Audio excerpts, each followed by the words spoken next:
Why would the private sector invest in a developing country?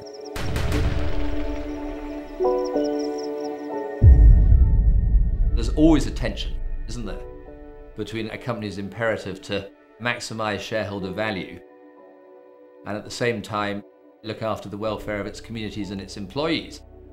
And I think, constant progress is being made. I mean, compared to the world in which I worked when I first worked, the world is a much better place for that now. There are real fears that a lot of this investment is very short-term and highly speculative. Investors coming in, seeking to make a quick buck, maybe acquiring land, felling the trees, getting the maximum benefit that they can in the short term, and then selling it on to somebody else. The private sector doesn't care about people's development. The private sector isn't supposed to care about people's development on its own terms. That's not even a criticism of them. They are there to make money, maximum money.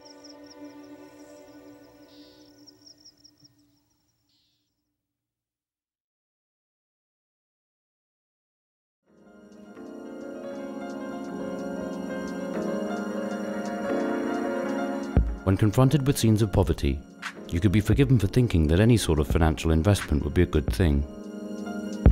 But is it? And even if it is, how does it work? Who's doing it? And why?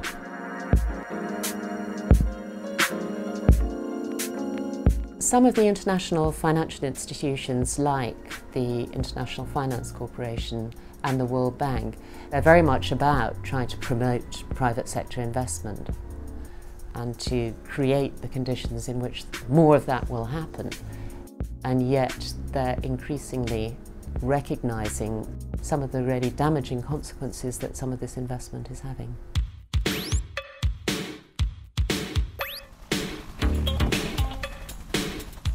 Central to the way global investment takes shape is a set of ideas advanced by Margaret Thatcher and Ronald Reagan in the 1980s.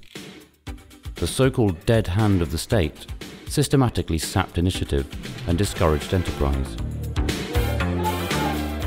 Instead, unregulated market capitalism would deliver efficiency, growth and prosperity for everyone. Neoliberalism is an attitude that the private sector should play a greater role in the economy versus the state. That can manifest itself in a manner of ways. It can involve removing all regulation so that markets can operate as fully and freely as possible.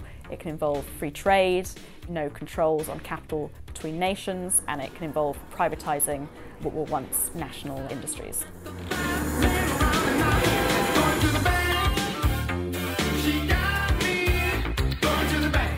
As Western economies and international institutions work ever harder to flood the developing world with private money, what does it all mean for the people on the ground? The nature of the investment has changed, the kind of people doing the investment has changed, and the degree of control or scrutiny that a country can have over that investment has changed. All of which is the product of neoliberalism. All of this is the product of a system of global governance that's all about taking control over money and flows from people and governments and giving it to massive corporations. I don't believe that institutions like the IMF, the European Investment Bank, or the IFC are deliberately underwriting corruption or cynically saying, well, we want Western companies to profit at the expense of developing nations. I think the problem is that they are very much wedded to this ideology of what's best for financial corporations is what's best for everyone.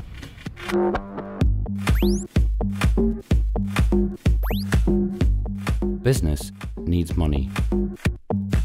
With this in mind, a non-banking industry that could provide it would quickly become the darling of neoliberal governments around the world. But as with many aspects of the financial system, private equity can have a dark side.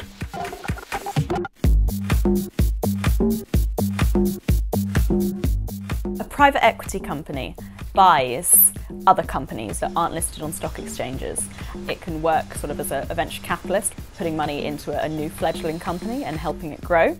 But on the other hand, it can also come along to existing companies and look at them and say, I think this company is being run in an inefficient manner, and I think we have the expertise and the know-how to make it more efficient. So what they'll then do is buy the company, restructure it, and then hopefully sell it on at a profit.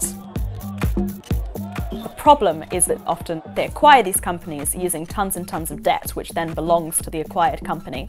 They'll generally restructure the management, they'll probably lay off a lot of employees in an efficiency bid, possibly sell assets and then sell the company on. There's been tons of cases where these companies have been saddled with debt and have gone bankrupt. Most people think of an investor company as trying to add value, right? They go in, they make an investment, they want to increase the productivity of the enterprise, or they put in new machinery, or they transfer skills or whatever, so they make the enterprise more valuable so they can take the profits home. This is not how private equity works. They're mainly looking at very high, what they call alpha returns, as quickly as possible. And so the way you attain those returns is the opposite of sustainable development. Sustainable development requires long-term investment, usually cross-sectoral investment, patience to grow enterprises, to train people, to add skills to a workforce. Equity is the exact opposite of that. It's taking the most valuable components of that enterprise and putting whatever remains back on the market again.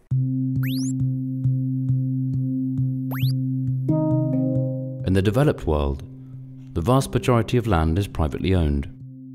And if a corporation wants to buy some, it needs to negotiate directly with the landowner.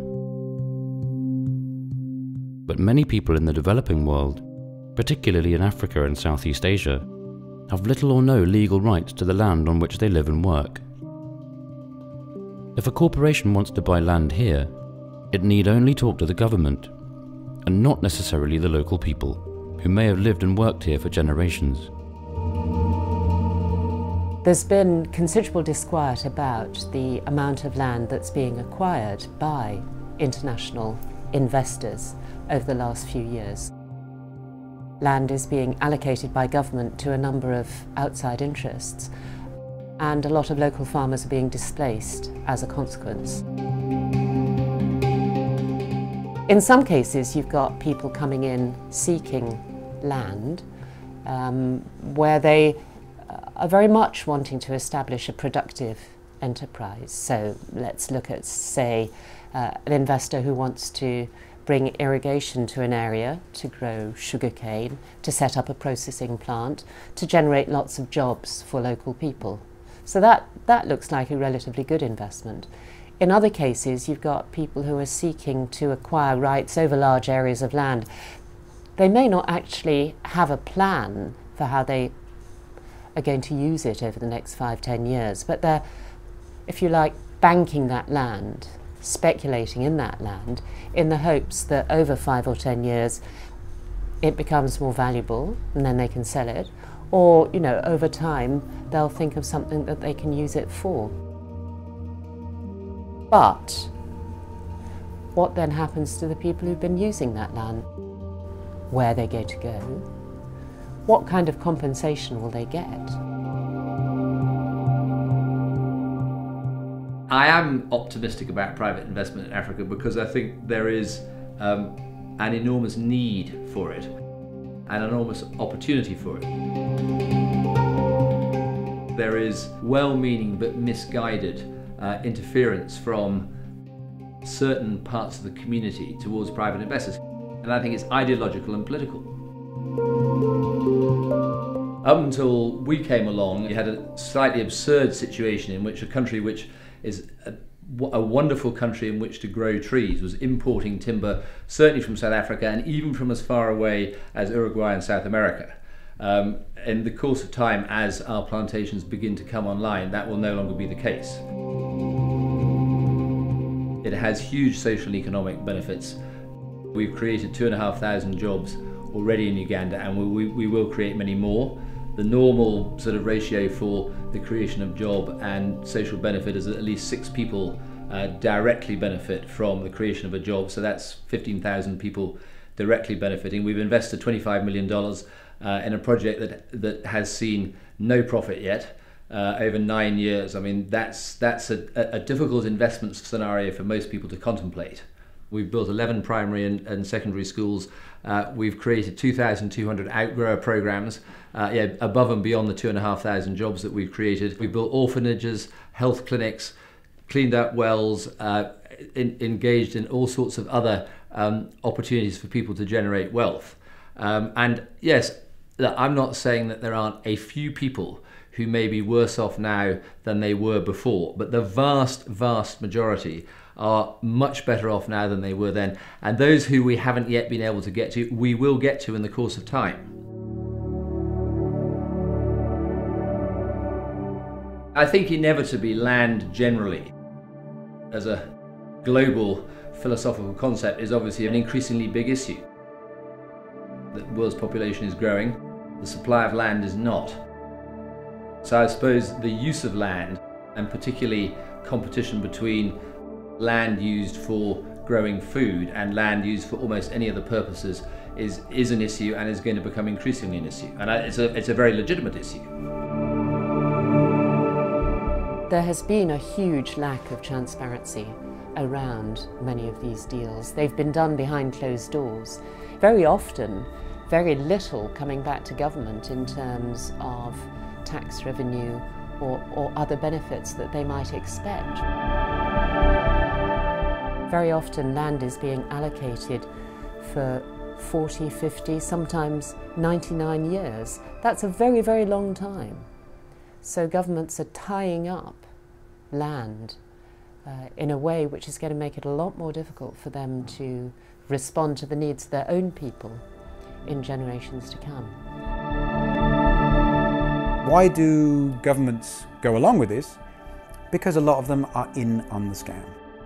A lot of them are either literally in on the scam, they're either taking a good chunk of change. But to me, the most insidious aspect of global capitalism is ideological. They're in on the scam because they were educated at Oxford and they worked in a Wall Street firm and they believe the same stuff. It's not really for us here to tell the government of Mali, the government of Ethiopia, the government of Botswana what they should accept or not accept in terms of investment. However, I think where we do have a role to play is making sure that groups within those countries are getting their own voices heard and that they can engage much more effectively with the government of those countries and to take part and demand much greater accountability and transparency in relation to how these national assets are being managed and transferred.